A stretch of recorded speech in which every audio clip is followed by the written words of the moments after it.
Supposedly, this is the last X-Men movie for a while. I mean, that's just what I've heard. I don't know if it's actually true. Oh boy, let's hope it doesn't screw it up.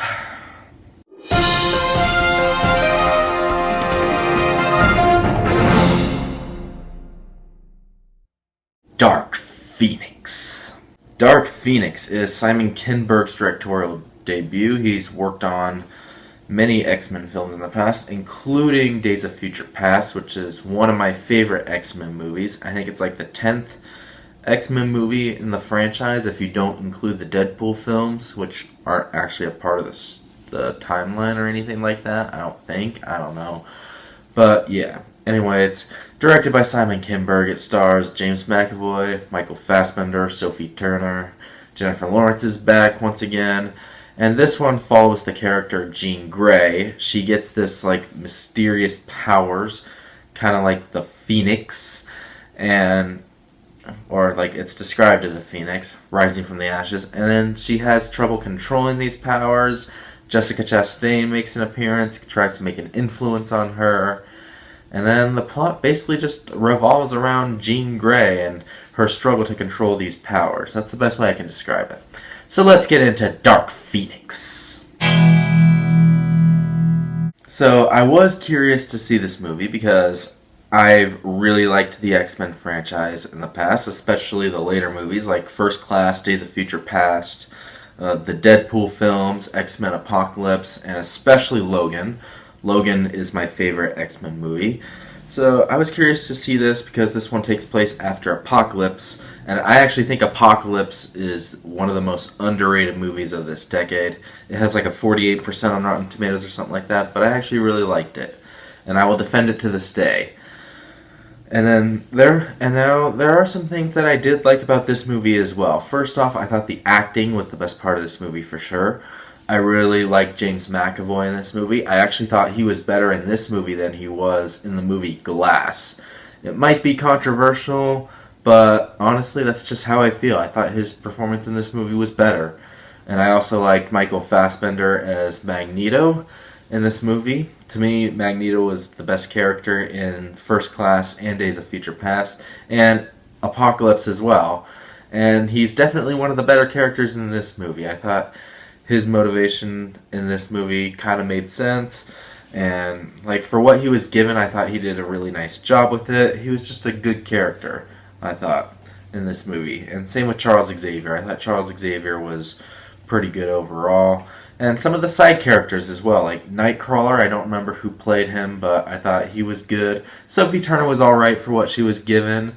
And Cyclops, played by Ty Sheridan of Ready Player One. I thought Ty Sheridan did a really nice job as Cyclops. And then whoever played the Beast character, I thought he was okay as well. And then Alexander Shipp as Storm, I thought was good. Yeah, all the acting as a whole I thought was really well done, except minus a few, which I'll get into later. But yeah, I thought the acting was really well done. And supposedly this movie went through a bunch of reshoots. And the third act, which takes place on a train, was one of them. And I actually really liked that action sequence right there. It was definitely one of the better moments of the movie. Had some of the better action sequences for sure, especially involving Magneto. But yeah, I just thought that was a really well done action sequence. And there are some other action sequences throughout the movie that I thought were good as well. There are some. So as I said in my awesome section, for the most part I thought the acting was good. And there were some good action sequences. However, as a whole, oh man, this movie was a huge mess. I mean, really big mess. It was just it felt like it was just thrown together within a few weeks. Not like taking several months to do it, like say with Avengers Endgame. That took several years to make, I know that. But yeah, it just felt like it took maybe a week or two to do it. It was just all so thrown together. I know this went through a bunch of production hell, and it was in development for several years. Yeah, it kind of shows. Yeah, they went through a bunch of reshoots and stuff. Yeah, Simon Kinberg, I don't really think did the best he could have done with this movie. It was his directorial debut. It definitely showed. I don't really think he did all that great. And speaking of like some of the acting, I said some of the acting was great, but there are also some people that didn't do too well. Namely, Jessica Chastain. What the hell was that? I just thought that was so bland, boring, just completely lifeless. She plays the villain in this movie, so lifeless. And her character has no motivation at all. Like, she just wants to like take over the world using Jean Grey's power. It makes no sense. Speaking of which, Jean Grey as a character, I said Sophie Turner did all right. Her character was so bland. She's not really given that much to do in this movie, and it was just very disappointing. I know Sophie Turner's a talented actress. Like, I haven't really watched Game of Thrones all that much, but I thought she was fine in X-Men Apocalypse. She was just terrible, or her character was just terrible in this movie, though. Like, her motivations just don't really make a lot of sense. And it's just so bland and boring. And then, speaking of bland and boring, when this movie isn't going through any action sequences, yeah, it's a pretty big bore fest. It's just really boring. I didn't really care about what was going on, and I was like, just get to the action sequences and let's move on. And it really shouldn't be that way for a final X-Men film. Like, every character should be given time to get some development. Like, look at Avengers Endgame. Just watch that movie. That's how it's done. Okay? Like, this movie, and by the way, speaking of Avengers Endgame, and Avengers Endgame had like a female empowerment scene, and I thought it was great. There's a moment in this movie that tries to do that. It involves Jennifer Lawrence. I'm like, are you kidding me? What was that? Yeah, she says something like, you should call it X-Women.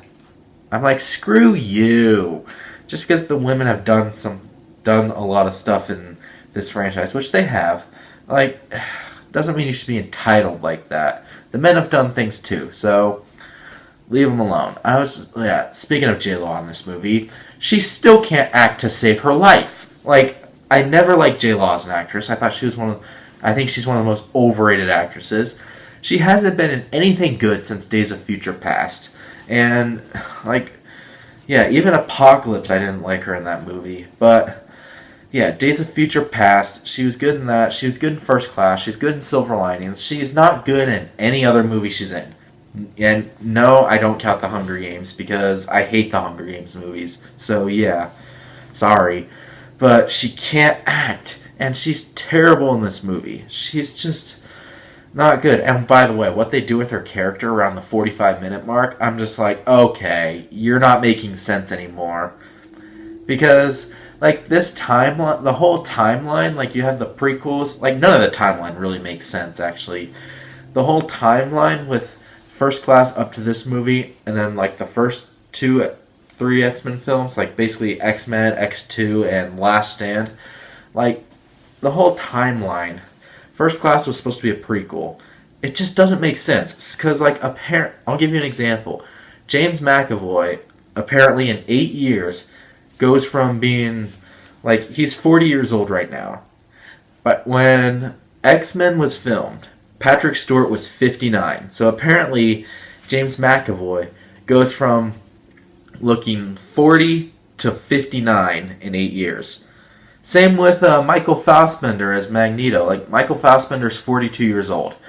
Ian McKellen was, I think, like 61 when the first X-Men came out. So yeah, in 8 years, he goes from looking like Michael Fassbender to looking like Ian McKellen. It just makes no sense. And again, what they do with Mystique in this movie doesn't make sense for the previous X-Men movies. None of the timeline makes sense. It just doesn't. It's so thrown together. It's like, it's just so incompetent. It's a mess. Speaking of a mess, let's talk about the CGI. Oh my god. Like, where did they get these graphics? From a PS3 game? Wow. Especially involving the Phoenix and, like, some of It's called a solar flare at one point, which doesn't make sense because it's nowhere near the sun. But yeah, it's called a solar flare. Just look at those visuals. And look at some of the other visuals in this movie. Also with night crawlers teleporting. Yeah, just bad. So bad. And then the dialogue in this movie is also really cheesy at times. There's at one point where Ty Sheridan's trying to be a tough guy, and he's like, if you touch her, I'm going to kill you. Or something like that. He was trying to be this tough guy, and it just didn't work. Like, really, not a lot in this movie worked. It doesn't make any sense. The plot lines don't make sense. The characters, for the most part, suck, other than Magneto, Xavier, and, yeah, like, really, that's it. Just Magneto and Xavier. Like, Nightcrawler's kind of bland. His acting was good, but... And then, like, Beast. Beast has this really dumb motivation at one point as well. Jessica Chastain's horrible, and her character sucks. This movie's just all over the place. That's the best way I can put it. So yeah, I wanted to remain optimistic about this movie, especially after all the production hell it's been going through. But after seeing the movie, I just can't give it a pass. It just really let me down. I actually walked out of the theater almost crying. Not in a good way, because I've loved the X-Men movies in the past. I love the first X-Men, X2. I love those movies. I love First Class. I love Days of Future Past. I love Apocalypse. And the fact that this is the last X-Men movie, the way, like, how this one's supposed to end. Speaking of the ending, I forgot to talk about that in the Flossom sections. I'm just like, really, movie? Yeah. But, wow. It was so disappointing to see it end like this.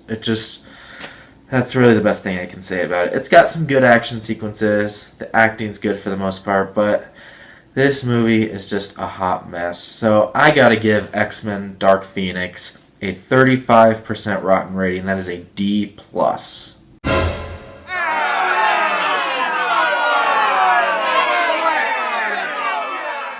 Alright, so there's my review of Dark Phoenix. Have you guys seen the movie? What did you think about it? Make sure to let me know down in the comments below. And what's the worst superhero movie you've seen in a while? For me, Hellboy is probably the worst one of the year. Actually, Hellboy is the worst one of the year. That was just beyond bad. But yeah, make sure to let me know down in the comments. And what's your favorite X-Men movie? Again, mine is Logan. What's yours? Let me know down in the comments. Make sure to subscribe to my channel for more content to come in the future. Not really sure what I'm going to do next. I know we got Men in Black International coming out next weekend, so maybe that. I don't know. Maybe I'll make another video sometime this week. Who knows?